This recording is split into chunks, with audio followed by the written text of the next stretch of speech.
What's going on, everybody? Happy Friday. It's time for another 20-minute logo design challenge. Today I'm going to be tackling the Sherwin Williams logo. Let's get started. Okay, so I already have pulled up here the Sherwin Williams logo history, and as you can see, for the most part, they really haven't changed a whole lot in the past 100 plus years, really. The only time that they really went away from the whole bucket of paint covering the earth type of thing was in 1974 to looks like 82, or looks like the 1999 logo redesign did a combination of those two concepts there. So this is just my personal opinion. I don't think that this is actually a logo. This is more like a graphic. At least their most current logo design. It's more of a graphic. So I think that what I'm gonna try to do here, my main goal is to really give them a symbol, so like something that's really nice and simple. And I've got kind of an idea of what to do, but I'm not sure 100% on how to go about achieving it. But I am gonna try to see what I can do. I have a meeting coming up in about 40 minutes or so, and so I'm gonna actually try to knock this out pretty quickly. So let's go ahead and hit our 20-minute timer and go ahead and start that up. And what I want to do here is I want to go ahead and set a color palette, and I am going to use the existing blue and red that they've got going on, because I actually do really like these. This particular red is, it's very highly saturated, and it's a little bit brighter than a red that you typically see. But I think that we're definitely going to move away from this whole cover the earth in blood type of thing, because anytime you see liquid represented in in this type of minimalist design and it's red, automatically I don't think about paint. I always think about blood. Like, it makes me think of Revelation or something, the end times. So anyway, so I think we're gonna go with something that's a little bit simpler. And what I'd like to do is I'd like to do some kind of a brand mark for them. And I'm not really sure. I've been trying to recreate these like screen printed posters, so you see a lot of these kind of distorted fonts in here. But what I'd like to do is I'd like to go through just to kind of skim through these and see if there's anything that really jumps out to me. I'd like something that's a little bit more blocky and thick, but not something that's too cartoonish. So I would what I kind of have in mind is to do a combination of the two letters S and W, and I actually kind of like this one a little bit. And I'm going, I'm going to see if there's any alternate glyphs here. There are for this. That's a little bit too exaggerated for what I'm wanting to do.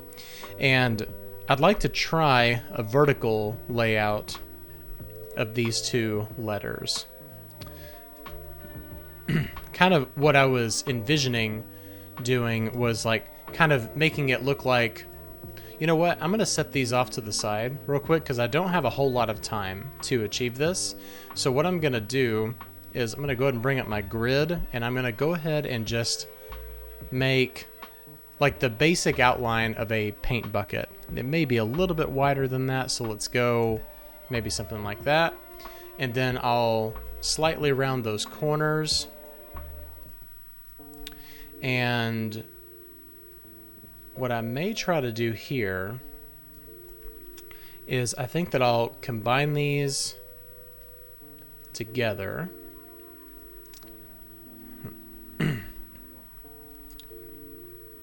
That didn't really have the effect that I wanted it to. Okay, well, I'm not going to waste too much time here. All right, so what I'd like to maybe try to do, you know what? I'm going to scrap that. So, sorry, this is a little bit chaotic today. I'm going to try a couple of different types for this. And you know what? I think I may try typing out the entire name. And I actually don't mind this particular font I like that W a lot.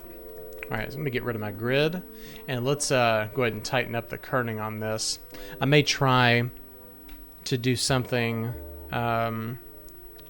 with this and see if I can come up with something that would, that would definitely communicate a paint company. And I want to take a look at this real quick to see if there's anything about this that I want to keep. I can't really think of anything. The only thing that really comes to mind is, a paint bucket. So I may keep a paint bucket, but if you look at this logo, you've got text, text, and text. So you've got text in 3 places here. You've got SWP on the paint bucket itself, and then Sherwin Williams is repeated, and then you've got cover the earth. So like when I look at this, especially with this old logo, I don't immediately think Sherwin Williams. I think cover the earth. So I think that what I'm gonna do here is, if I'm gonna do anything at all with cover the earth, then I think I'm going to just make it a very small part of the tagline. And I'd like to try, okay, I definitely like this a lot better. So this is better, and it also kind of has a little bit of a playful feel while still feeling very professional. This is not a font that I would normally choose, really, for anything, but I think that it may work well with Sherwin Williams, and a paint company in general. Let's tighten up the kerning between these 2 letters a little bit, and I think that we are good. And I'd like to try, let me group Sherwin and group Williams together. Maybe kind of like an offset here or something like that. Or what would happen if we centered it? Okay, centering looks pretty good. I want to see what it looks like in an outline. And one thing that I may actually do here is bring in a circular element, so that way we can have some kind of a callback to their current logo design. So let's grab the blue, and I'd like to see what it looks like. Okay, that may be a little bit too in your face.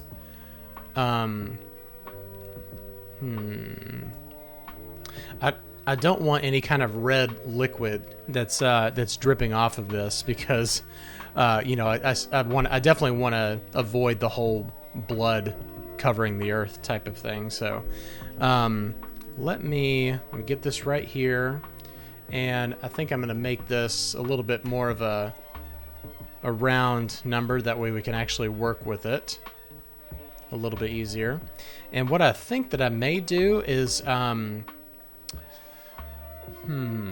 what if we did something like dividing it into a grid and kind of calling like paint swatches or something like that.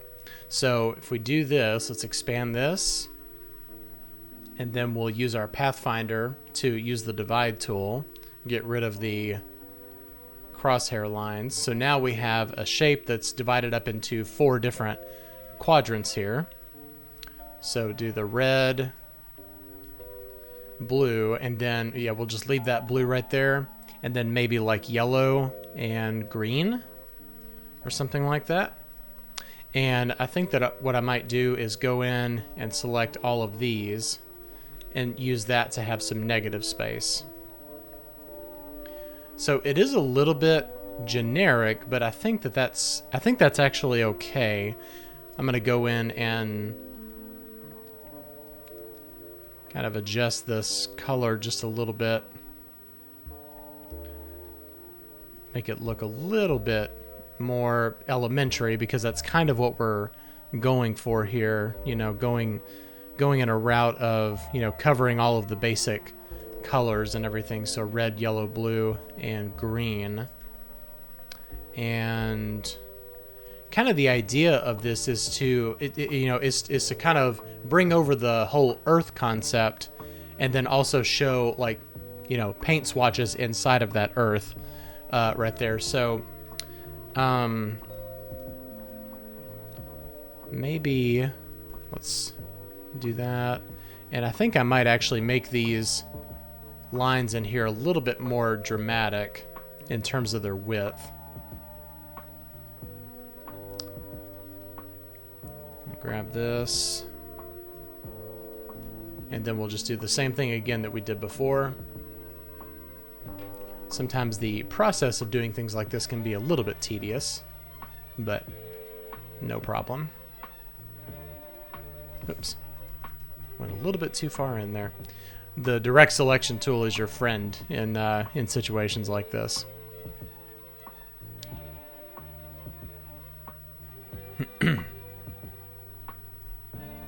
Okay. All right, that's definitely better. And what I'd like to see is maybe, like, let's see, what is this? We made this 2 inches before. Now we've kind of lost a little bit of that, so let's make it a nice round 2 inches again. And then we'll go here in the center, and I'd like to maybe add a stroke to the outside of this. And let's make sure it's perfectly aligned with our circle. So we'll set it to outside.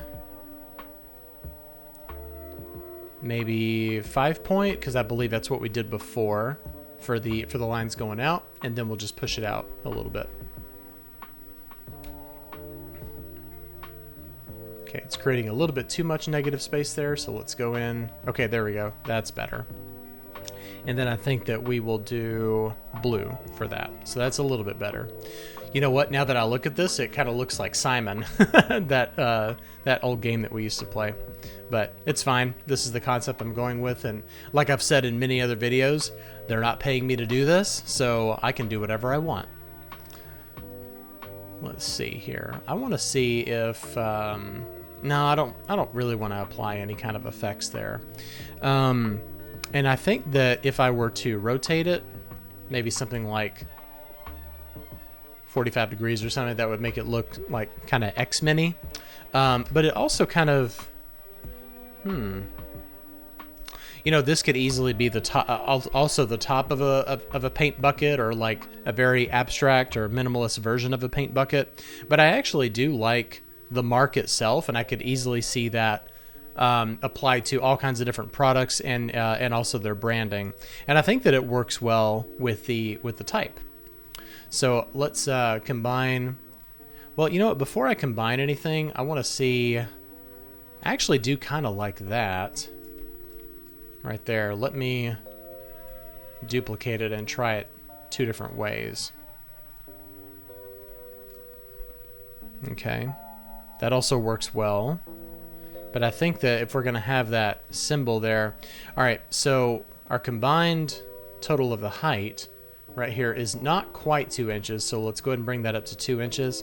And I think that we'll kind of bring this down to about 1.75 inches. I think that works a little bit better. So I'm going to group this real quick. I'm not going to quite unite it yet, but I just want to make sure that I like the configuration of that. Oh, let's group this together so we don't lose that. All right, I think that I think 1/2 inch from there is good. Let me rotate this real quick. I like the red. Yeah, let's see. I think I like that red on top. So that's nice. Just want to try all the different configurations here. Don't like the you know what? I think I actually like the X mark a little bit better than the plus symbol. So I think we'll go with that, and I think we'll get rid of that one right there. Okay, so Sherwin Williams logo here, and let's see how we're doing on time. Okay, we got 7 minutes. I'm gonna try. I'm just gonna see what other type I can possibly pair with this. I'd like to go with something very different than what we've got right here. So this is a little bit more on the playful side. And you know, like, but you obviously, you know, you want the logo to look nice and inviting as well. Let's see here. I probably should have gone to Adobe Fonts to check out some of this, but that's a nice little like Bauhaus type of font. This is very very trendy. Those really thick serif fonts with those like exaggerating like ornaments or whatever you call them. Swooshes, swoopies. People call them all kinds of different things. What if you went completely classic and do like Futura, or what about 20th century? 20th century bold, probably. And what if we did, not sure, wine. Let's see. Optical alignment. What's the deal with that R and the W? It's just putting too much space in between them.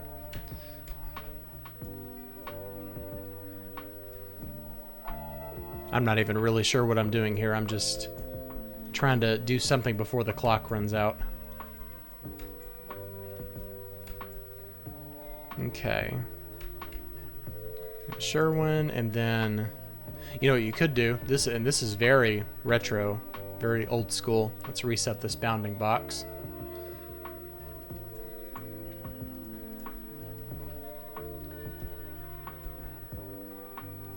You know, one thing that I'd like to see come back is a very retro, old school approach to logo design. I think it would be a super cool thing. Of course, you do have to consider that you're working these logos to appear in digital media as well. So, but I think that the approach could still be taken. You know, like this wide presentation of the logo that we've got going on here. It's very old school, but you could also still very easily use the emblem itself, just kind of, you know, on its own. And also, I want to see something like this. Let's make sure that we do a version of it in all black. So when you do it in all black, unfortunately, it looks a lot like the X-Men logo, and it doesn't really communicate what it does in color. So it shows you what a difference color makes and how important color is. But what you could do is bring this down here, and since we have, like, you got the yellow, which is kind of a lighter, probably the lightest version, and then kind of bring this in a little bit and do different shades of gray. I think that communicates it a little bit better. This is a little bit too light, so we'll just kind of bring this in a little bit. So that way we've got 4 different shades. All right, I think that definitely works better. And instead of going 100% black, I think we may do something like that. And then we'll change these from pure black to like a really dark charcoal. Oops. There we go. All right, so this would be, you know, like as it would appear in, you know, newspaper or something like that. But I would keep this as, yeah, and one thing I forgot to do is change the font to blue. Let's get this, I'll get rid of this, and let's see how much time we have. Okay, we got a little under 3 minutes. Maybe I'll try a couple of configurations with this font with 20th century. And this is, you know, like this is, you know, something to keep in mind. This is a radical change away from something that probably does work for them. You know, I see a lot of people wearing Sherwin Williams t-shirts. You know, and the thing is, their logo, which I call it a graphic, but their logo really does look good on a shirt. It's just that for what a logo is supposed to be, it's in my opinion a little bit too much. And this is definitely not balanced. I think that we would need to bring this up at least to 1 inch. And you could also do something like this.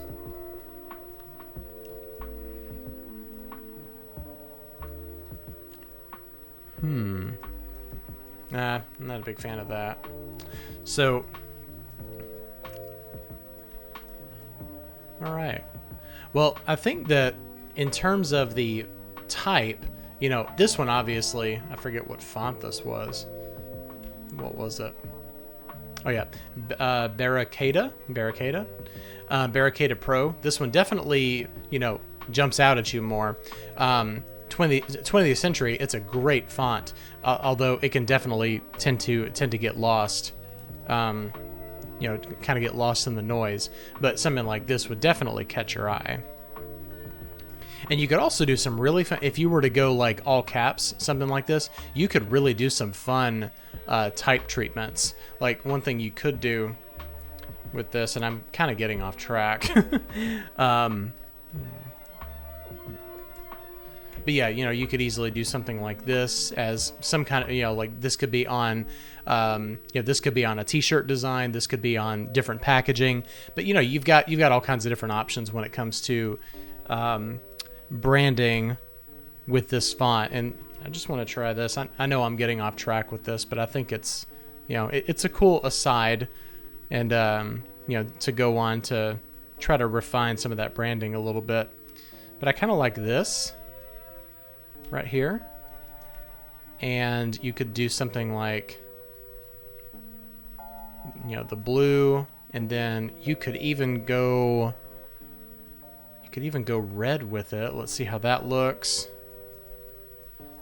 That's actually looking pretty cool. I like that. And what if we did something like this, where you add on a stroke of blue? Oh, and there is my timer. Okay.